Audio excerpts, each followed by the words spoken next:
Salut à tous, c'est Foot, j'espère que vous allez bien. On se retrouve aujourd'hui pour débriefer la première journée de cette Coupe du Monde. Donc évidemment, c'est une Coupe du Monde, il y a eu des surprises, des choses inattendues, des choses extraordinaires. Tout ce dont on s'attendait n'est évidemment pas arrivé. Et donc c'est le moment de voir un petit peu ce qui est passé. On va prendre tout simplement groupe par groupe. Le groupe A, c'est le groupe du Qatar. Donc déjà, ça a commencé avec une cérémonie d'ouverture, voilà, assez grandiose, mais assez sympa en musique, avec des feux d'artifice, des spectacles, c'était très sympa. Malheureusement, le match qui n'a suivi n'a pas été du même niveau. Le Qatar, on voit bien que si ils n'étaient pas pays organisateurs, ils ne seraient pas qualifiés, parce que le niveau est très très bas. Et l'Équateur, bon voilà, leur meilleur joueur c'est Ener Valencia qui fait un très bon match, mais bien sûr, mais bon, à 36 ans, c'est quand même le meilleur joueur de cette sélection. Donc ça dit le niveau de cette sélection qui est en fait, je pense, assez solide, donc le Pays-Bas et le Sénégal va plutôt essayer de jouer solide que de jouer offensivement, parce que voilà, ils ont fait que 2-0. Alors que dans l'autre match, le Pays-Bas a gagné aussi 2-0. Alors qu'en réalité, moi je trouve que les Pays-Bas gagnent 2-0, mais c'est pas représentatif, parce que en fait, le Sénégal, tu sens que avec un tout petit peu plus, peut-être avec Sadio Mané, c'est sûrement avec Sadio Mané, ils auraient fait la différence, parce que c'est eux qui ont eu les plus grosses occasions. Jusqu'à ce que voilà, De Jong qui a été excellent, De Jong il a fait, c'est vraiment un joueur moi que j'aime beaucoup, qui est capable de faire défense, attaque, de revenir, c'est un joueur box to box qui a mis un super centre sur la tête du Gakpo, et puis après ça a débloqué le match. Mais le Sénégal avec Sadio Mané, ils auraient pu aller plus loin. Donc ce groupe, je pense, c'est assez quand même clair. Les Pays-Bas vont se qualifier, et après ça peut jouer entre l'Équateur et le Sénégal, peut-être, à voir. Même si je pense que le Sénégal est au-dessus, mais bon, ils ont des blessés, et voilà. Un autre groupe avec un match aussi pas du tout intéressant entre les États-Unis et le Pays de Galles, un partout. Bon, limite on a senti que ça les arrangeait. Le un partout parce que ça jouait, penalty de Gareth Bale, c'était pas un bon match. Alors que dans le même temps, l'Angleterre a fait un super match face à l'Iran. Des buts magnifiques, un doublé de Saka, Bellingham très bon, Harry Kane aussi. Vraiment là, on a senti un peu tout le potentiel de l'Angleterre. Il est un peu ressorti sur ce match. Alors après, est-ce qu'ils vont être capables de le refaire? Parce que c'était un premier match, c'est clairement ça qui va être important, de voir ce que l'Angleterre est capable de refaire. Parce que l'Iran, c'est quand même une équipe assez moyenne, mais avec Taremi qui a fait un bon match. Et je pense que l'Iran, tu vois, c'est peut-être l'équipe qui peut finir deuxième de ce groupe. À voir. Un autre groupe, là, la surprise, c'est l'Argentine qui perd contre l'Arabie Saoudite. Donc en plus, l'Argentine, moi j'ai trouvé qu'ils n'avaient pas bien joué. Bon, alors certes, ils ont 3 buts refusés pour hors-jeu, dont un très très limite. Mais s'ils marquent sur penalty la première mi-temps, voilà, est maîtrisé. Et l'Arabie Saoudite a marqué sur ses seules actions, qui ont été tout simplement, ils ont tiré, je pense, très peu de fois, voire maximum 4 fois. Et ils ont mis un but de fou, le but du 2-1. Mais l'Argentine n'a pas impressionné. Ils ont déçu. Ils n'ont pas été bons défensivement, offensivement non plus.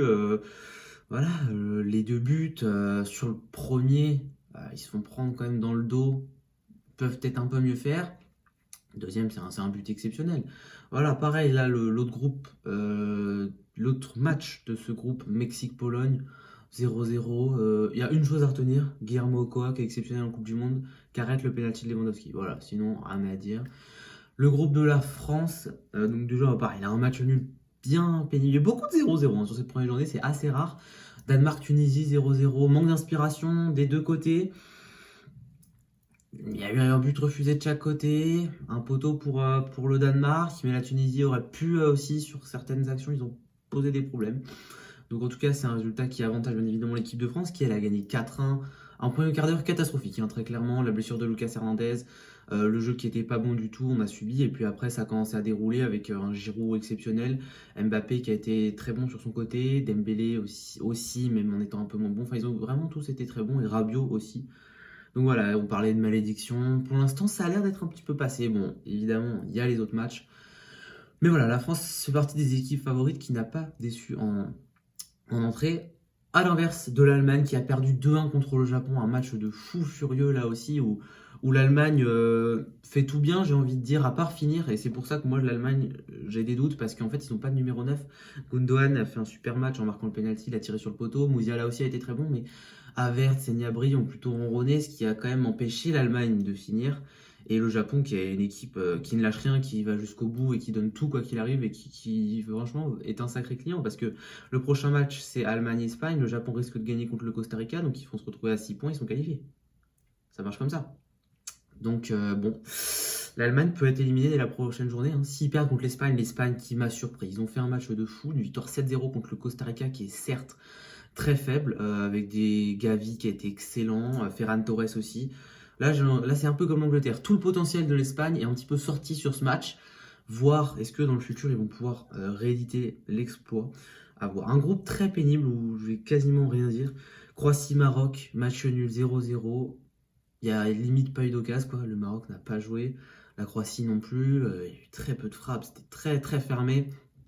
Et l'autre match du groupe, Belgique-Canada, qui a été là aussi assez pénible. La Belgique, moi que je ne reconnais pas, avec Hazard qui est pas bon, Lukaku qui est même pas titulaire et De Bruyne qui était moins bon. Mais De Bruyne, on sait qu'il est exceptionnel. Là, c'était un match sans. Le seul qui a vraiment montré qu'il était là, c'est Thibaut Courtois qui a arrêté un penalty et c'est grâce à lui, hein, parce que il marque un but la Belgique, mais ils ont très très peu d'occasions. Le Canada a beaucoup plus d'occasions et le Canada rate un penalty, ce qui n'aurait pas été la même. Un autre favori qui n'a pas déçu pour son entrée en lice, c'est le Brésil, qui a tout simplement.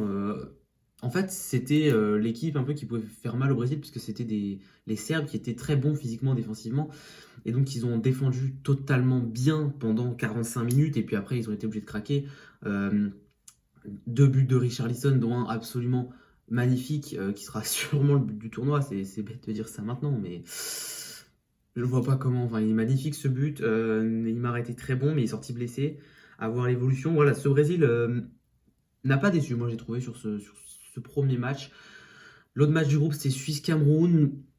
Ouais, là aussi un match un petit peu bancal, j'ai envie de dire. La Suisse qui s'impose 1-0, mais c'est comme la Belgique, tu sens que c'est pas une équipe de fou, le Cameroun non plus.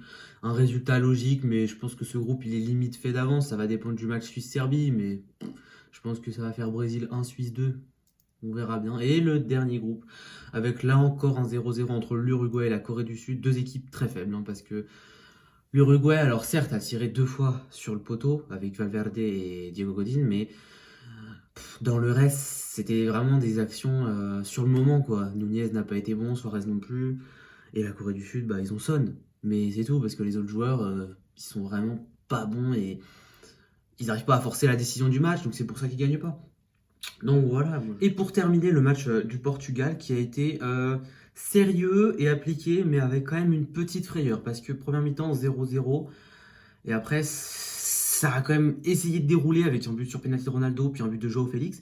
Mais à 1-0, ils sont rejoints à un partout. Après 2-1, but de Joao Félix, but de Leao, qui est très très bon. Leao, j'adore vraiment Leao.